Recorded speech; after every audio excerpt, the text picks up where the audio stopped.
We have to wait for the recording to start, right?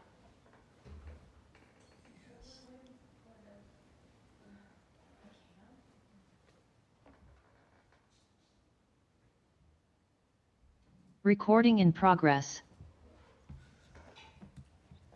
Okay, I'll call the Utility Commission for Wednesday, June 10th, 2026 at 5 p.m. to order. And I will call the Public Works Properties and Sustainability Committee to order at 5 o'clock on the 10th as well. We have a quorum for both the committee and the commission. Agendas were properly posted. Before we get to public appearances, we just wanted to take a moment.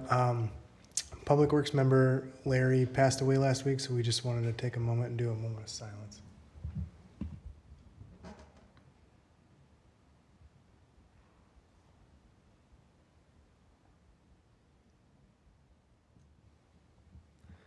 All right, we can move on to number 3, public appearances, public opportunity to speak. Is there anybody in the room or on Zoom who would like to say anything? I don't see anybody in the room. Is there anyone on Zoom? Don't see anything, so I will pass number 4 off to Charlie. Number 4, discuss and consider approval of the vouchers. I'll make a motion that we approve the vouchers as posted. May I have a second, please? I'll second. John seconds. Any other discussion? All those in favor say aye. Aye. Anyone opposed? No one abstaining. Thank you. Number 5, new business. Discuss and consider the 2025 Compliance Maintenance Annual Report. The 2025 Compliance Maintenance Annual Report for our sanitary sewer collection system was included in the packet. We are at 100 points for both the financial and the collection side, grade points of A. This commission, I do need approval by this commission, as I will upload it to the DNR website, and then they will go through the review.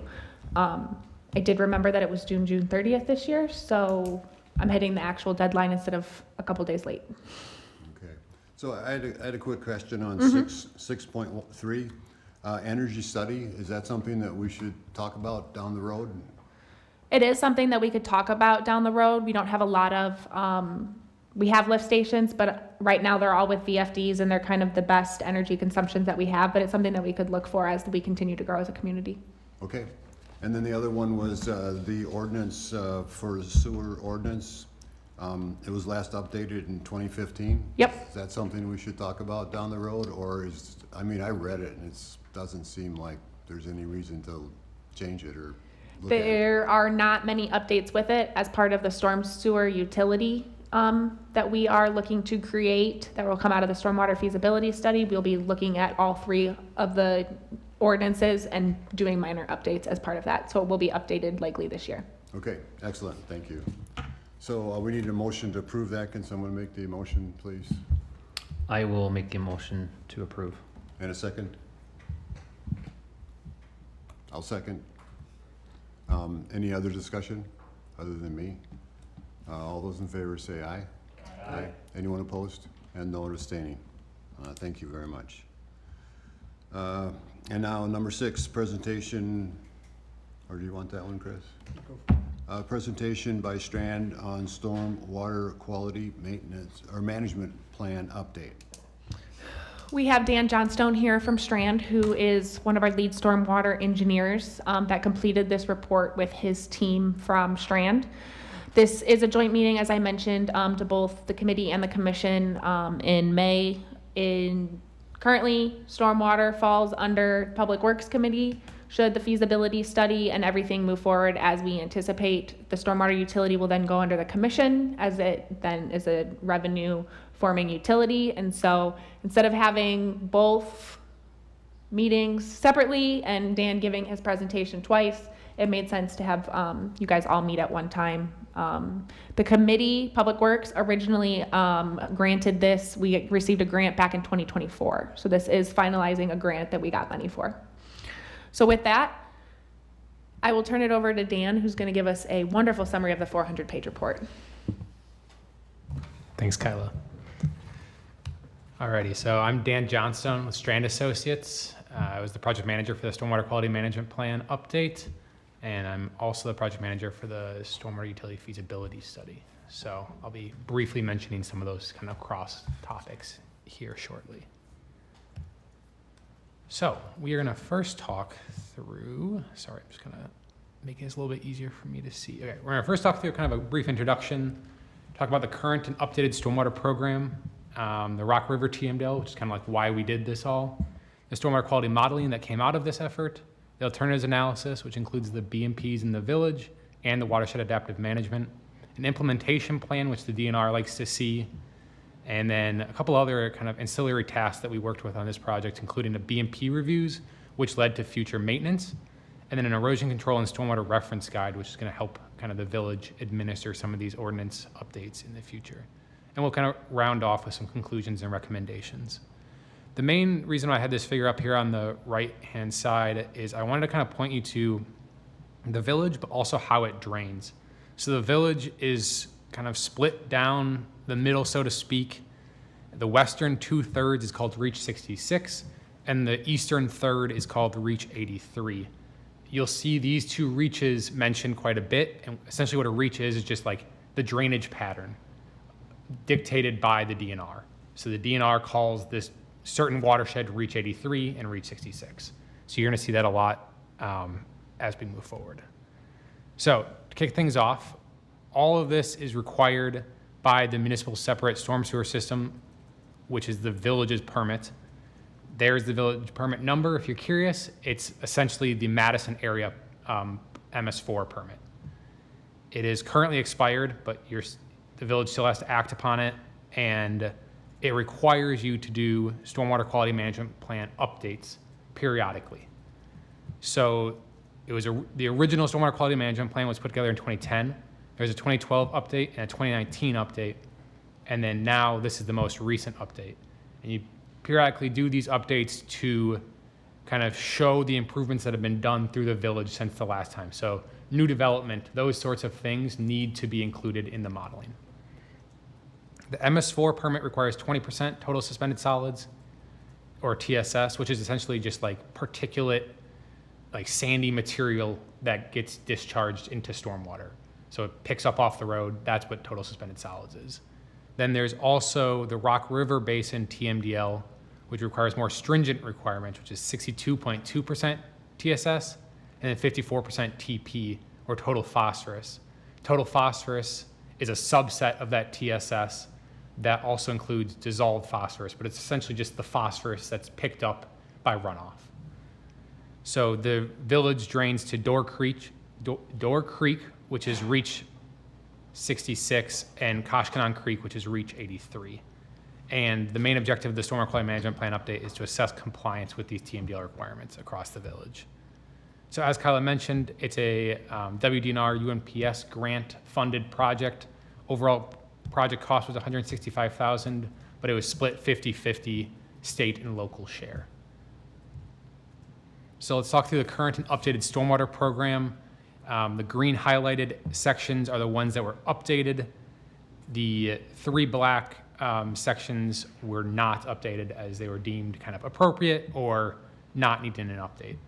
So the illicit discharge detection and elimination, the construction site pollutant control, and the post-construction stormwater management, those are going to be talked more about when I talk about the reference guide later on. But the stormwater quality management and the storm sewer system maps, those will be kind of our next set of slides here. And then also just to note, the annual report is something Kyla does every year, and a lot of this information will go towards her and kind of help her submit that and kind of update things there. So this is all because of the Rock River TMDL. This was instituted in 2011 and approved by the EPA, setting these requirements. You can see the village boundaries in these different reaches in the TMDL. You're in kind of a unique situation where you're at the upstream end of two different watersheds. You don't have a large river or lake draining through the village, so you're just split two different ways. So we performed the stormwater quality modeling. Essentially what you're looking at in this figure here, it's not really, you're just gonna look at the colors. The reds, oranges, and yellows are higher pollutant loadings. The blues and the greens are lower pollutant loadings. What you wanna see is from the left to the right, a skew towards blue and green. What essentially that means is that you are treating those areas better So the higher pollutant loadings going from red to blue is a good sign. That means you're working towards compliance. And you'll see a vast majority of the village is heading that direction. The table at the bottom kind of summarizes everything in terms of the outcomes of this modeling.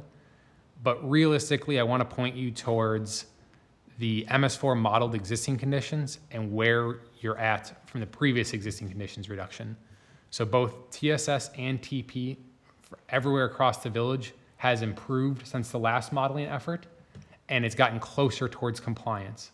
Reach 83, which was already in compliance, is still in compliance, and Reach 66 has gotten closer to compliance. These are good signs. It means that your buy-in for compliance, which we'll talk about in a second, has reduced, and the village is on the right track. So how did all of this happen? It's pretty much all down to new development within the village. A lot of municipalities can't claim 49 acres on average of new development every year. So this has helped out a lot in the village, and it also has meant that these stormwater quality management plan updates are at a good interval of about 5 to 10 years in frequency. It's easier to do them when there's less development. So doing them more frequently helps. One thing to note here is that we excluded in this table the business park or the commerce park area developments because the BMP, that wet detention basin up there, the series of them, is already put in place. So even though there has been development up there, we didn't even account for that in the modeling because it's already been kind of assumed to be developed in the past modeling. So as I mentioned, Reach 66 is the one that's out of compliance, and that is kind of historically where you've seen large residential developments, and that's hopefully in the future still going to be taking place, and that's a great sign. That's going to be very helpful in the future. So we've gotten through existing conditions modeling. Now we need to work towards compliance. So the kind of working towards compliance is you're going to start with your understanding of the DNR rules and requirements. You're going to write your grant, which the village did. You're going to do the stormwater quality modeling, and then you're going to look towards how do we get into compliance. There's kind of 3 branches here: water quality trading, watershed adaptive management, and the design and constructions of BMPs within the municipality. Water quality trading is nuanced, and we are going to essentially ignore it for this presentation because it's rendered unnecessary with the watershed adaptive management. The watershed adaptive management is in this area called Yahara Winds, which is just kind of I have a slide on this later on, but it's essentially all the municipalities get together and buy in towards a credit pool that allows you to gain compliance. And then you also have the design and construction of BMPs within a municipality.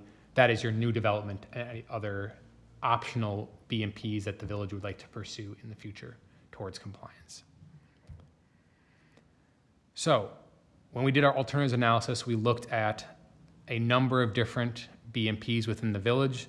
Some of them were new BMPs that this was the first time analyzing, and some of them were kind of reanalyzed from previous modeling attempts and modeling updates. So these are all of them in a bit more detail. There are a number of dry to wet pond conversions. There's a lot of dry to ponds in the village, and they were previously installed because under a previous permit, these were considered good enough for pollutant reduction and water quantity treatment. Since then, the DNR has kind of changed course and said that they are not, quote unquote, good enough, and they do not provide as much credit as they originally intended. So a lot of these are converting those dry ponds to something that's better at treating pollutants. There's also a couple of different BMPs in here that are kind of new areas for BMPs, but a vast majority of them are existing BMPs, so you don't have to develop new land. We also analyzed the new development, kind of did some assumptions based on, okay, conservatively, if what you developed in the past in the low end every year, if you project that into the future, you'd get 11.6 pounds of TP per year, and then you'd also do that Yahara Winds buy-in to kind of cover the rest of your gap towards compliance. So this is the North Lawn First Edition Outlot 1 dry to wet detention basin conversion. I show this one because A, it seems likely that it's the most desirable for the village to pursue, but also because it's rather complex and it allows me to show you some of the intricacies of what goes into some of these plans. So when we started this, we looked at this, was actually, this has been discussed in the past. It was kind of identified previously, and we put together kind of a grading plan, and then there was a sanitary sewer running through here that would have had to be disrupted. So we kind of moved things around. We put in a lot of information on how the new sanitary sewer would have to be rerouted, and then new storm sewer and those sorts of things. So we put all of that in there for Kyla to see, and then also to have a better budgeting number in the future, just to make sure everything is kind of well accounted for now and nothing surprises us in the future. So one of the other alternatives analysis that we performed was the TP leaf credit. This is essentially if you collect leaves in the fall, if you meet certain criteria, the village is able to take a credit for that. We analyze what the village does and then what they would need to do to kind of go into compliance for this credit. So it was determined that you would need to create an ordinance that prohibits leaf placement in the streets. You need to have a village policy that then tells the citizens about that ordinance. You would need likely 2 leaf vacuum collection trucks. Those are those red trucks on the right. That's from the city of Stoughton. So they go around and vacuum up the leaves off the street, but then also, more importantly, off the terrace. And you would also need to increase your street sweeping frequency during the fall months to every other week, which seems like you would probably need additional sweeper and additional staff. So for the 41.5 pounds of TP reduction credit you would receive annually, it would cost roughly $1 million up front, and then another additional $85,000 of operation and maintenance annually to go after this credit. So here's that Yahara Winds watershed adaptive. Actually, do you have any questions? I'm sorry, I'm kind of breezing through this. I want to make sure I haven't glazed over anything yet. So this last slide Yeah. is recommended that we go from dropping off at a compost site to leaf collection every other week in the fall, or is this? I don't want to say it's recommended. I would just say that it is a potential thing option. that the village could pursue in the future. Great, thank you. We did not include it in our recommended alternative. So Yahara Winds, this is the watershed adaptive management that I've been kind of talking about. It is administered by MMSD. Dane County kind of acts as the intermediary between the ag fields that do the work and then the municipalities, and then USGS does the monitoring. And essentially the goal is to have the point and non-point sources work collaboratively towards protecting and restoring local water resources. Members must meet some requirements to kind of be able to buy in. The village has met those requirements and is able to buy in towards compliance. So the original buy-in that was set when this was all developed was $12,000 a year. In the 2019 modeling update, it went up to $12,200, a minor little change. And then with all of the improvements that have gone on since then, the buy-in will go down to roughly $9,000 a year. So this is the alternatives analysis table. It's in the 400-page document. There is a lot of information here, but essentially what you're looking at is each one of those BMPs that I identified on the left, followed by a number of pieces of information for Kyla to look at, including, is there a need for property acquisition? How much treatment is it getting? How much area is it treating? Wetland delineation, soil contamination, costs, and then benefits. So all of that's summarized here, and it's on the right-hand side, there's alternative 1, 2, and 3. Alternative 1 is do as many BMPs as you can. Alternative 2 is find a couple that are cost-effective, help the local environment, but then don't break the bank too much. And then alternative 3 is just continue to perform Yahara Winds buy-in for compliance. So that's once again summarized here. You got those 8 BMPs and the Yahara Winds for alternative 1, the 2 BMPs and Yahara Winds for alternative 2, and just the Yahara Winds for alternative 3. And you'll see there's quite a quite a difference in cost between those three alternatives. And yes, so those are the three. So we've gone from our alternatives analysis now to our implementation plan. So this is what the DNR wants to see. They want to see what is the village going to do going forward. Essentially, how you read this is it's actually one table, but it's split top and bottom just because it goes out really far. It goes from 2026 out to 2055. But essentially how it is each one of the different alternatives, component alternatives from alternative 2, and then when they would be implemented. So it kind of gives Kyla a game plan moving forward. And this allows her to kind of budget for things and see when the village would be able to come into full compliance.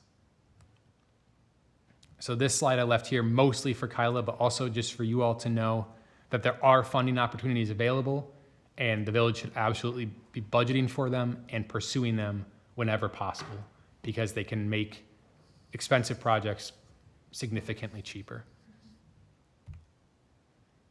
So one of the other things we did was something called a B&P review, and then we kind of identified future maintenance needs as a part of that. So we reviewed 10 overall wet detention basins, and some of them had kind of like multiple smaller basins in them. But we looked for sediment depths and then other erosion issues or issues with the ponds. So there was 5 of the 10 that needed dredging according to DNR requirements, and then all of them needed some sort of maintenance, be that erosion, woody vegetation was growing on the sides, cattails in the ponds. There was always something in each one of these ponds. And that's kind of where some of the stormwater utility can come in to help, is that there's all these BMPs that need to be maintained as a part of the village's ordinance or the village's permit. And that can be expensive. So the stormwater utility can come in and help that. I have here just a sample of 2 of the different BMPs that we reviewed, 2 of the larger wet detention basins in the village, kind of a sample of what we would do, some photos, some key points, and then some tables that came out of the report as well that summarized all the maintenance needs for all the different BMPs. So we also did the erosion control and stormwater management reference guide. The reference guide kind of contains these topics of the executive summary, technical standards, performance standards, general considerations, submittal requirements, and forms.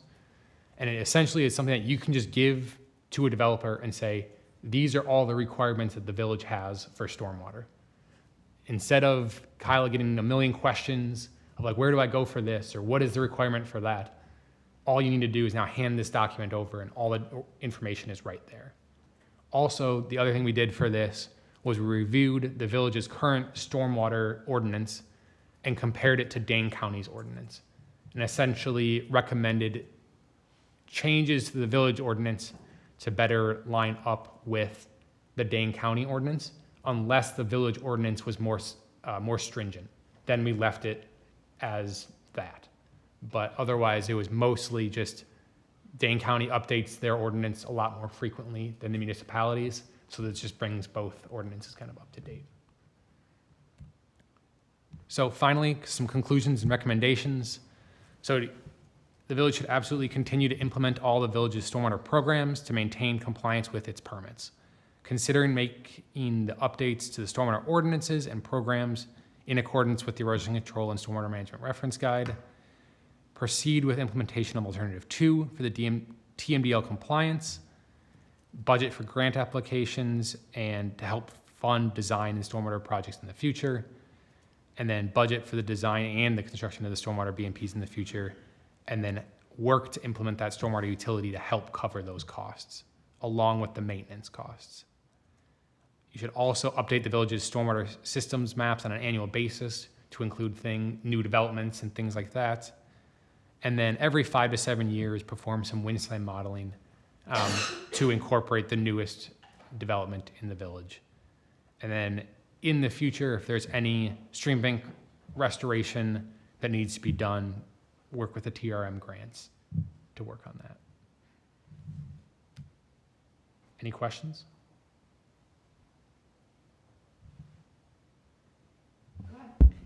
So kind of back to the beginning, Yeah. when you talked about the permit, and you said our permit is expired, but we're still held. Can you tell us more about that system? Yeah.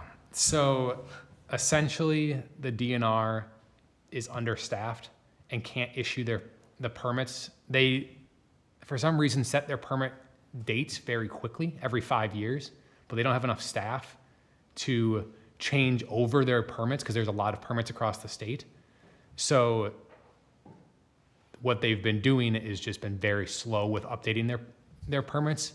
And essentially the guidance is, yeah, your permit is technically out of date by the letter of the permit, but we are still gonna hold you to those requirements.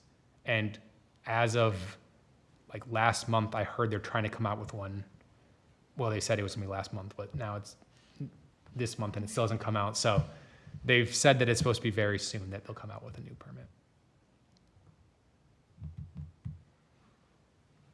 So it was a lot of information. Oh, go ahead, Nick. Oh, I just, clarification, so we have the two regions, one goes to Yahara, one Yep. goes to Kashanong. The Yahara Winds program, that only covers the one side, correct? Like buying into that program? So the Yahara Winds is all of Dane County. It doesn't necessarily have to drain to the Yahara River. If the municipality is within the Dane County and drains eventually to, or I guess it's in the Rock River Basin, then they're able to go towards Yahara Winds. It's just, it's easier to call it Yahara Winds, not Yahara Winds and Kashkanan Winds and all these other little areas. Okay, because we're in compliance, right, on the Correct. Yahara side, right? Yes, we're in compliance on the Kashkanan Creek side, on Cool. the eastern side. The Oh, sorry, okay. the Door Creek, the western side, the one that drains to the Yahara River more immediately, is not in compliance. Oh, I have it think backwards. Yeah, Or- I think okay. actually, I don't know. I think the Kashkanan Creek eventually drains into Yahara River before it meets up with the Rock River, but I can't quite remember exactly where. I guess I really my question is mainly like if we buy into the Yahara Winds, right, making sure that those credits are going to apply to both of our Yes. regions, right? Yep. Yeah, Yes, okay. they apply to the entire village. So if you could see, or if you look through the PowerPoint, the cost of creating a new pond, changing a dry pond to a wet pond is an extremely costly project.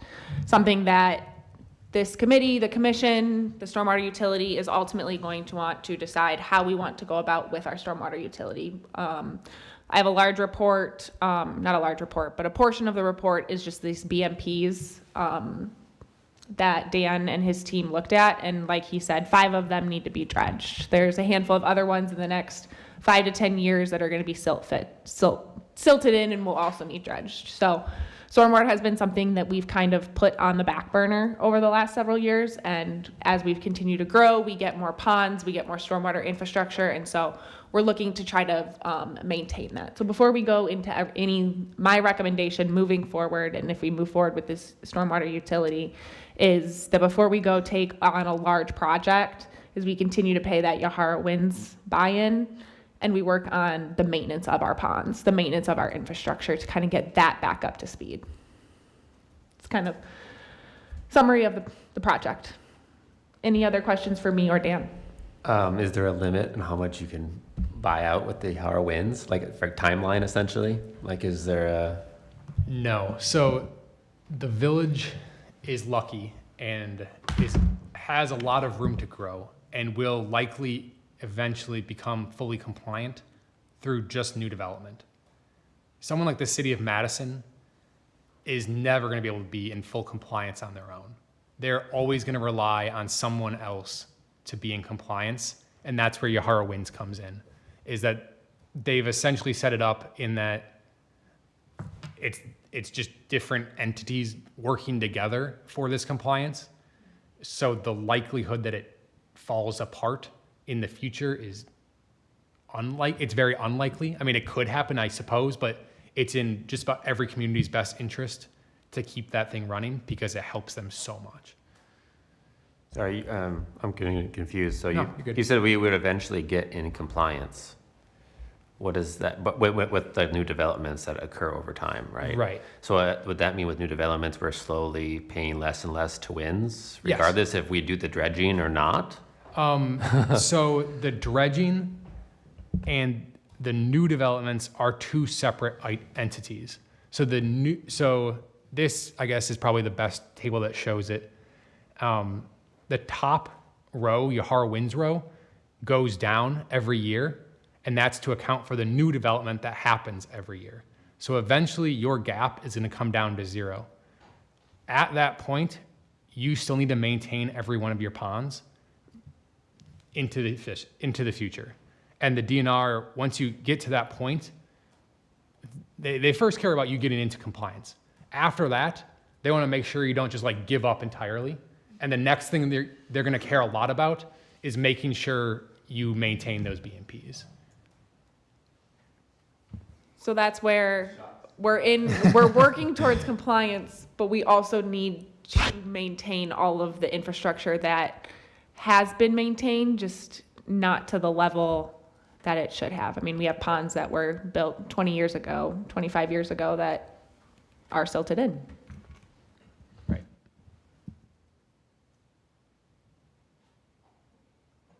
Did you have a question, Mike? Anybody else? So how does that affect the utility commission? If we create a stormwater utility, which Strand is working on a stormwater feasibility study, and some more information will be coming on that, and Village Board indicated last year when me and Cameron brought this forward to Village Board that it was something that they were interested in. So if the utility is created, it is now a revenue funding, and so instead of it falling under Public Works, it will then fall under the Utility Commission. So if we do that, would the utility commission be able to purchase leaf vac trucks? As part of the stormwater utility. Okay. Yeah, and then the maintenance of every single one of these BMPs throughout the village now falls on the utility commission. So as we are getting more, as new development happens, every one of these developments is putting in anywhere from 1 to 3, 4, 5 BMPs that require continual maintenance. Well, as of right now, we're not doing hardly any. And so although we're getting more into compliance, we're also getting further behind every single year on our maintenance activity and expenditures. So right now, for just kind of an understanding, if you look at our capital budget and our operating side for Public Works, we have stormwater money. 12,000 of it is just for your Yahara Winds. There's a couple other things that we have to do for permitting and stuff, but we have about $5,000 annually to do stormwater BMP maintenance. Last year, we were able to fix one inlet. So it was falling apart because there was a sidewalk associated with it. So it's kind of like putting that into reality, is that when you look at our operating budget for other aspects and other line items, when you look at stormwater, by moving it to the utility side, and Cameron does a really good job of explaining it. And when we get to the feasibility, he'll be a really good resource. It's because it's no longer being funded on the capital side and by taxes, it's now the property owners. And so you have like large businesses, it's all based on their impervious area and their pervious area. So part of the stormwater feasibility study is they go through and look at a large development and your unit, what's the ERU? Equivalent runoff unit. Yes, is based on how much impervious area is on that site. So if you have a bank that's got a large parking lot, they're going to pay a higher rate than a bank that has a small little parking lot. More all to come when we have actually the feasibility report completed. So if it's absorbed into the utility commission, where's the money come from? The stormwater utility, it's just an additional rate that is charged all the users.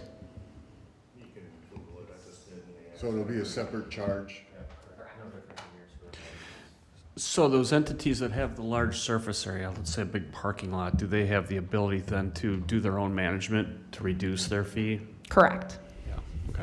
Yeah, so it's called the credit, and we'll be kind of looking at that coming up soon. We're going to be talking with Kyla in the coming month or so about this. A lot of different municipalities go different ways on this credit policy, but depending on how it is set up, if Amazon, which just put in a number of huge new BMPs, they might be able to take credit for towards a portion of their fee if it's set up that way.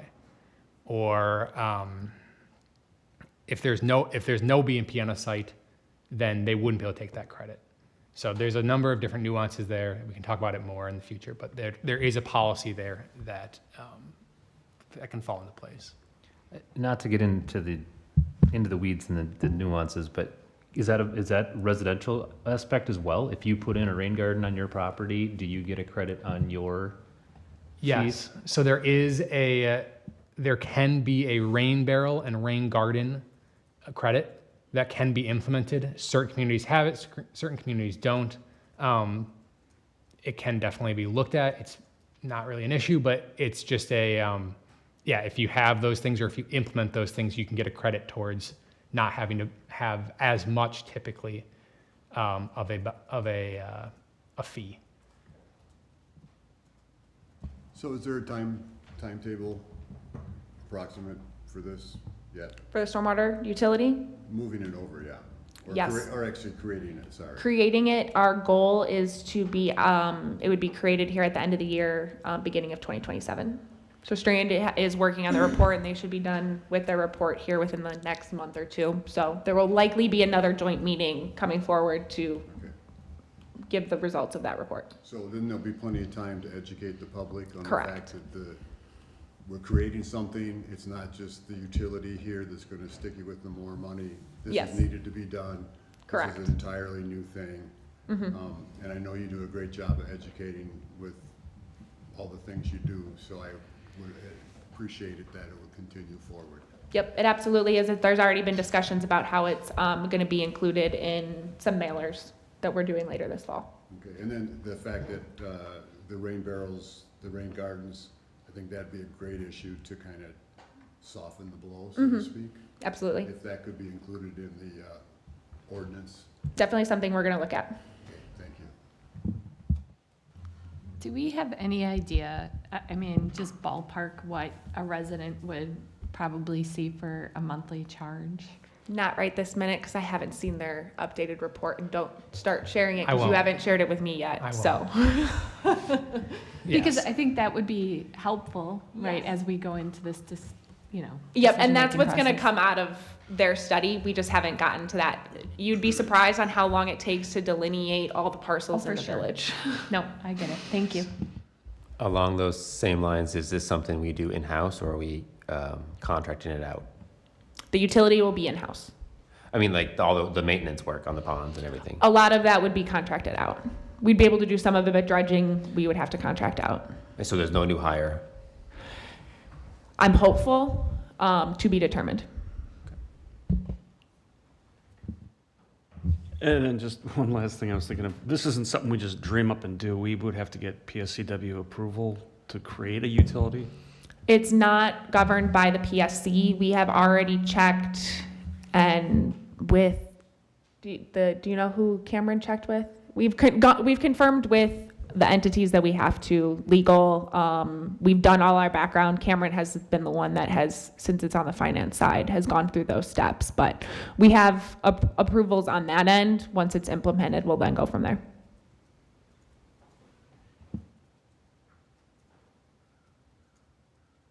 Any other questions for me or Dan? Okay.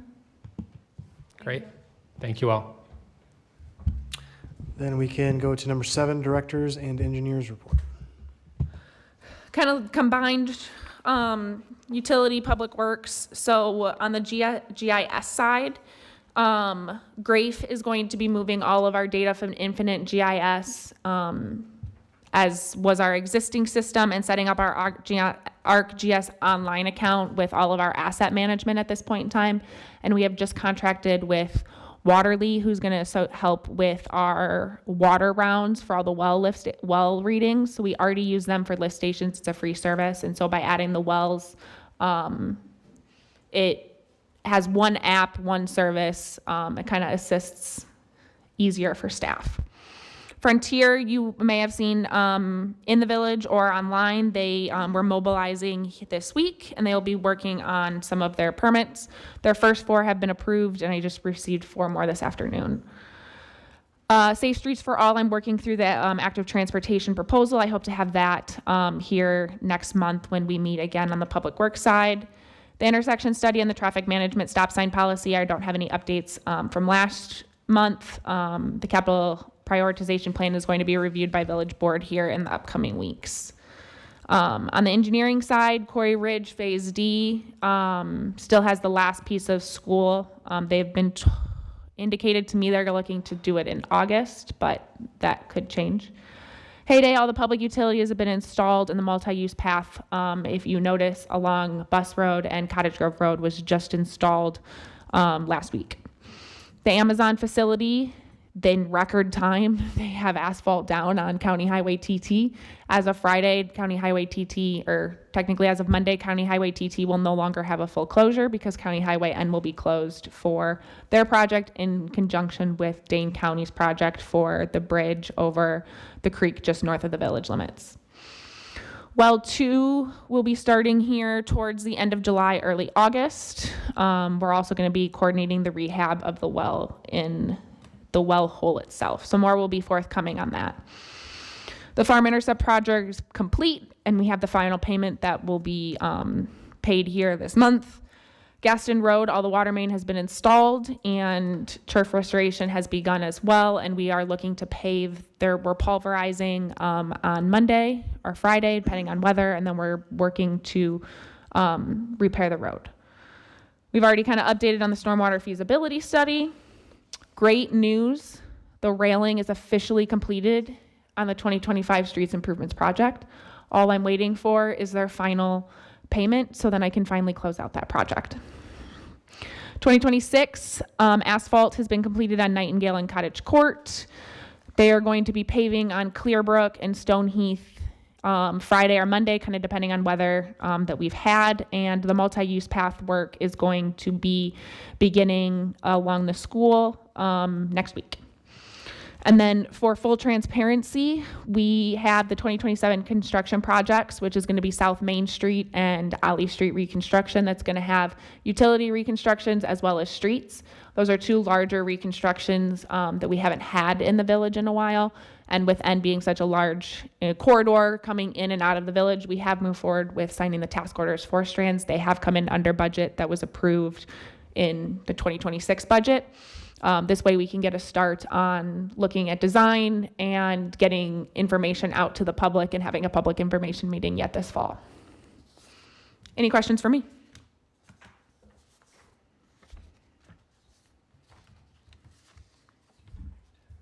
Okay, so number 8, adjournment of the Utility Commission. I'll make a motion to adjourn the commission. Second. All those in favor say aye. Aye. Anyone opposed? Thank you very much. We're adjourned. We'll just take a moment before we finish the public works. I don't know if you guys want to stay or if you want to head out. It's up to you.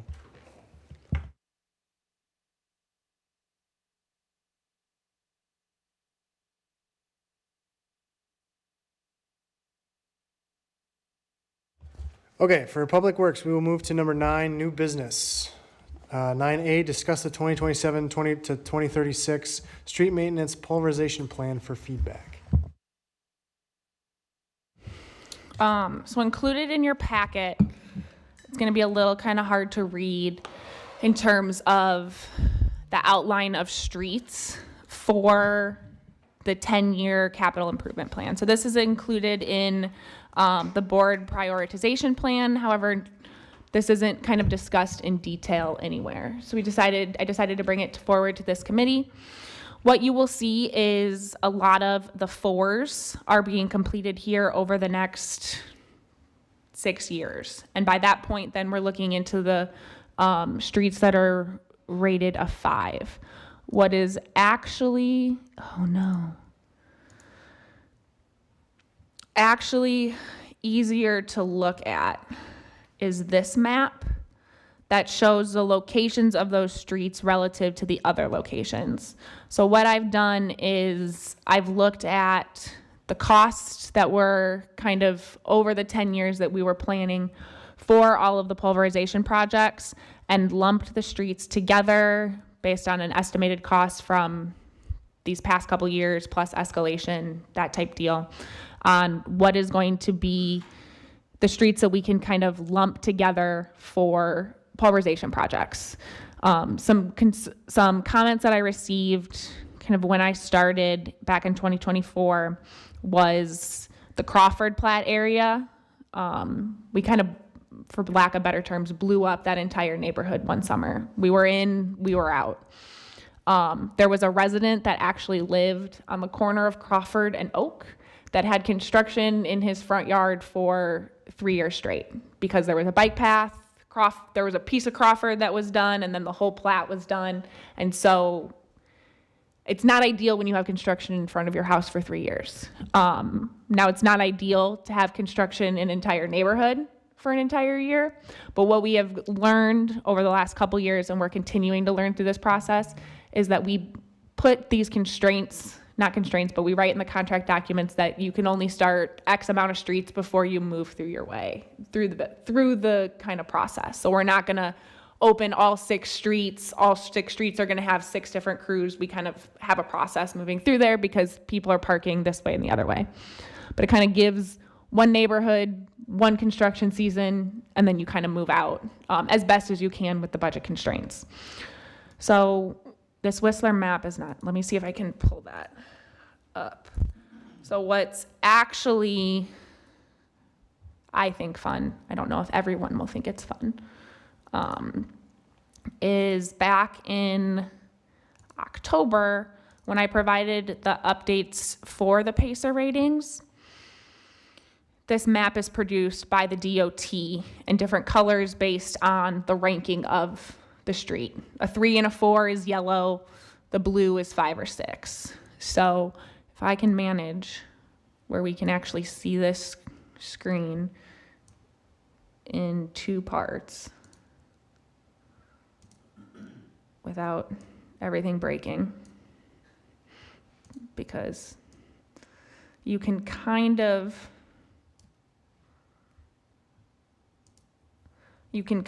see that the locations that are yellow are going to be the ones that are prioritized. So you have the yellow down here in the forest in Yarrow Hill. That's being handled in 2028. Progress Drive has a portion that's a 4. That's going to be handled. And then you kind of go up to the northern part of the village, up by Parkview, Sunset. There's some yellow there. We take care of that. There's a couple blues because you're in there. And then we work through, get all the yellows out, and then start on the blues, because by the time we get to the blues, there'll probably be yellows. And continue to work our way through the colors, for lack of a better word, and the ratings. So I noticed it's on an every other year basis for expenditures. Is that because you're anticipating spending money on those off years on other type of projects? Yes. Rotating streets compared to Intersection improvements, other capital improvements, and being able to fit in the 10-year budget I'm given. So essentially, before we moved to this every other year that I proposed this year in 2026, so last year, we had this $12,067,000 number that's based on our budget that CAM provides, and that's what we're hitting in a 10-year plan for the pulverization projects. So to make it works every other year to kind of do a very large project that costs $2 million instead of doing $2 million project every year. We just don't have the funds for that. So there would be, the off years are also then planned. If you look here, we do a larger road maintenance. So we do larger crack fill, chip seal. So then we're keeping up with the maintenance side of it before we're having to pulverize it. So if we can keep up on the crack filling and the chip sealing and those maintenance options, those are just prolonging our pavement longer. Out of curiosity, and you probably don't have this off the top of your head, but if you want to email it later, I would be grateful. Do you have the total amount of miles of road that each of these represent? Yes, I can get you that. I don't have it right now, Yeah, but that's I fine. definitely That's can, fine. I can definitely send that out to this committee. The rating, can you kind of explain that? I'm assuming the lower the number, the worse the road condition. Correct, yes. And then, so 4 is the lowest one on here. Do we have any streets that would fall below that?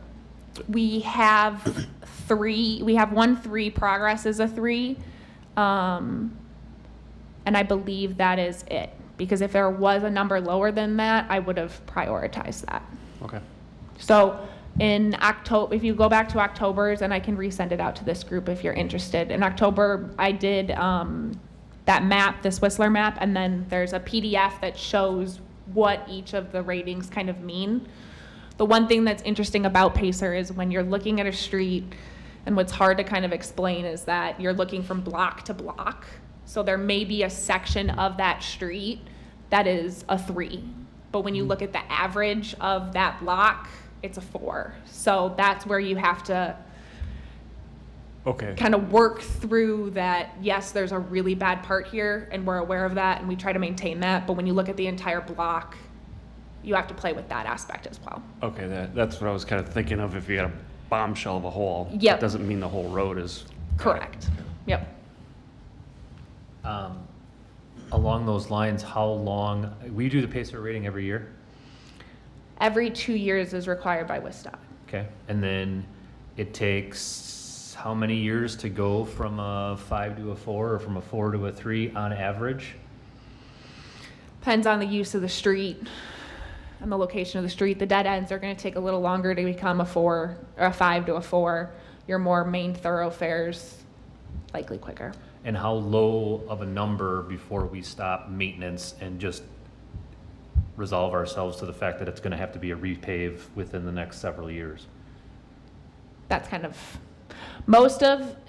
there's one thing that we've been looking at is, and that I've been looking at is most of our utilities are new. They're in the newer shape. So Ollie Street and County Highway N both have aging utilities. You've got clay water main, you've got 6-inch pipe. By the time you're replacing both of those utilities, you've blown up the entire road anyway. So you're gonna get a whole new reconstruction.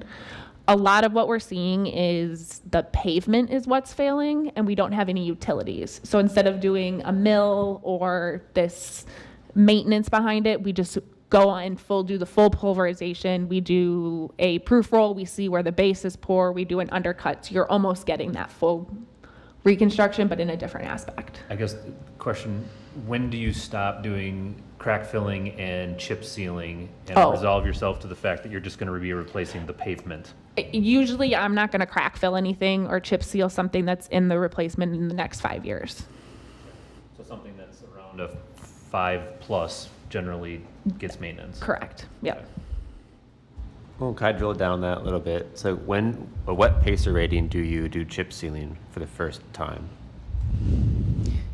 So right now we're kind of in a backlog. We have so many 5s and so many 4s because we weren't always putting the priority on our streets that we could have been or needed to. So now it's finding those streets that would best have its useful life. So last year we did Parkview and North Lawn. We did a couple of streets that are for chip sealing in that 2032, 2034 area. So it's still 10 years out and we were chip sealing it. They're 5s, we're trying to get a little longer pro-life. I mean, to get what Mike was saying, I guess, you're playing a tough game of saying how fast is it going to deteriorate, Yep. right? These Pacer ratings maybe are current, right? We don't know what it's going to be in 4 or Correct. 6 years. But the question is, in 2034, the streets, if they're a 5 now, do you not chip seal them because they're in the plan, or do you chip seal them and hope that we can delay it until 2036, you know? And that's the game that we're going to be playing is, so while I have this grand scheme of the next 10 years of all the streets planned out, 2027 is when I have to do the Pacer ratings again. So at that point in time, if there are streets that we see here that was planned for 2032 and they need to be moved up a year, then we just reshift things around and know that we kind of have, but that these are kind of the neighborhoods that I'm aiming for to do it all at the same time. Yeah, I struggle with like the efficiency of doing a neighborhood at a time Mm-hmm. with like, we should, if not all the roads are a 4, Mm-hmm. some of them are a 6, and maybe we don't need to do it, right? Yep. I guess, I don't know how much flexibility you have in the system to. And so that's where the village was built in phases of developments. So you can kind of see that the neighborhoods are all similar and they all have similar pavement lifespans. So it's kind of also worked out in my favor, or in our favor in that aspect when I proposed this every other year. I like the every other year idea, by the way. I think it works. As long as it budgetary it works, I think it is nice. And the other aspect of this is, so I applied for LRIP funding, and so like in 2028 for Progress, or for Forest, and we already have $47,000 of LRIP funding. So I would continue to apply for different funding sources that we're able to get through the state. Any other questions, comments, or concerns about that? If not, we can move to 9B, update on the TIA from Monona Grove School District, Cottage Grove Elementary School. So as part of the development that was approved on the village board level, and through plan review process on plan commission side, village board requested a traffic impact analysis done at Weld Bridge, Taylor, and Main Street. The finalized TIA from traffic analysis and design is linked in the agenda, as well as Strand's overview letter. The biggest thing that came out of it is that during school times and school times only, the Weld Bridge, Taylor, and Main Street intersection fails as a level of service with the new configuration of right turn in, right turn only coming from the school. A lot of assumptions are made when you do traffic impact analysis. One of Strand's comments also was there was assumptions made based on kids walking and drop-offs and how that interacts with new school. You don't know how many kids are coming from one home. You don't know if they're going to take the bus, this, that, and the other thing. One thing that my recommendation, and Strand's as well, is coming out of this is there was really no reason that they went the right in, right out at the school. I know there's queuing now at the school. If you go to any municipality around any school, there's queuing around school release and school start time. It's just kind of the way of the world, unfortunately. But my biggest concern would be the intersection and how that operates. Until school starts and we see how everything is flowing, I think we maintain as is, and I go out there, I don't manage traffic, but I look at the traffic, we see daytime, we see nighttime, we kind of get an understanding of how everything's flowing, and I'll report back to this committee and see what we can do. What are some good options long-term? I think there's a lot of assumptions that can be made without knowing how the school is going to operate. It seems like one of the recommendations was, and perhaps this is just a good idea, was to have a police officer directing traffic, particularly in the morning. Yep. So, I mean, are we just kind of planning for that? And that would be something I would talk with Chief with. Like, let's see how Chief and I are very aware of the situation of school drop-off. And so that's going to be something that we're paying attention to begin with. And his staff is already aware of that. Okay, great. Not to speak for Chief who's on the call, but. Two things. One, I just want to clarify that this was an analysis for the change in the school district configuration, not for any development that's Correct. there hasn't been any development approved. No. Out by Ridge Road. And two, I think their reason for the right-in, right-out was safety reasons, because they didn't want any accidents. So I'm curious, for the level of service failure, does that take like any safety into concern, or is that just constant flow of traffic? It does take a degree of safety in, because Okay. when you have a lower level of service, you have more people looking to take chances to get out into traffic, which then creates a higher risk for accidents. But that's still like a traffic jam. Yes. if the cars aren't moving, is a low level of service. I don't know if I can get my head around this right now in the middle of the meeting. I might have to take this offline, but yeah, I'm gonna have to think about it and come back because I can't wrap my head around it right now. But anybody have any other questions? I was just gonna say to your comment, I think the reason for no left turn is the queuing that was happening going all the way back to the lights, right? During those peak times when you've got one parent basically trying to turn left and holding up the whole line. So I think that was a big, because then people were kind of going to the right, right? And there's a daycare there with drop off and, yeah.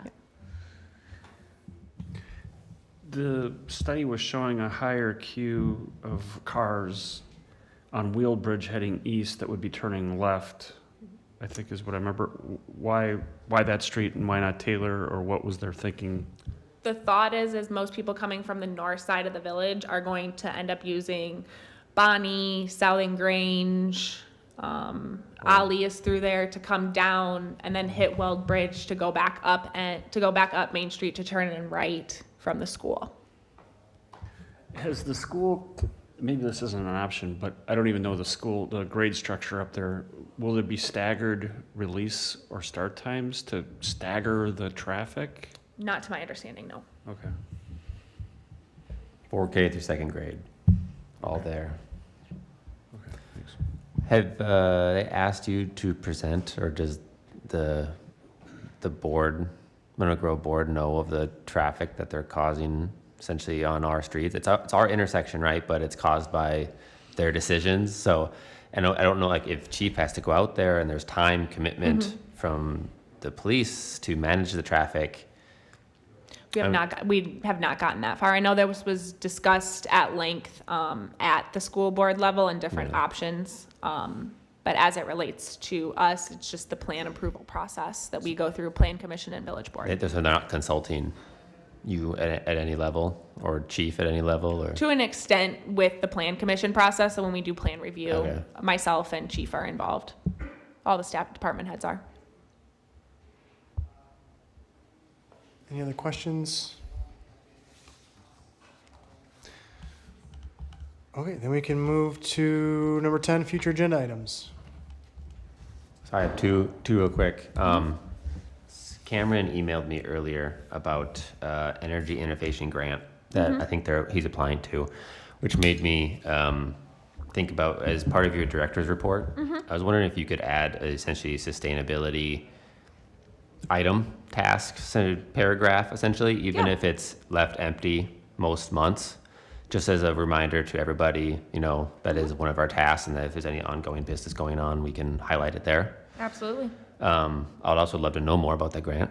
And then the second one, when we put in the new multi-use path along Cottage Grove Road, I know we decided to go with concrete over all the driveways instead of asphalt. But we also talked about doing some pretty colors. Yes. Can we just discuss that again?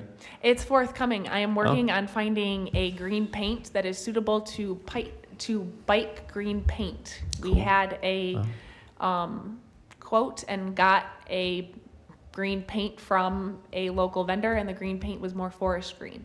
And I was not going to paint that because I knew that this committee would look at me saying, what did we just do? So we are working on the paint color itself. It has not dropped off my radar, and I promise you that. Can we just put an update on that for our next I meeting? can do that. Anything else from anybody?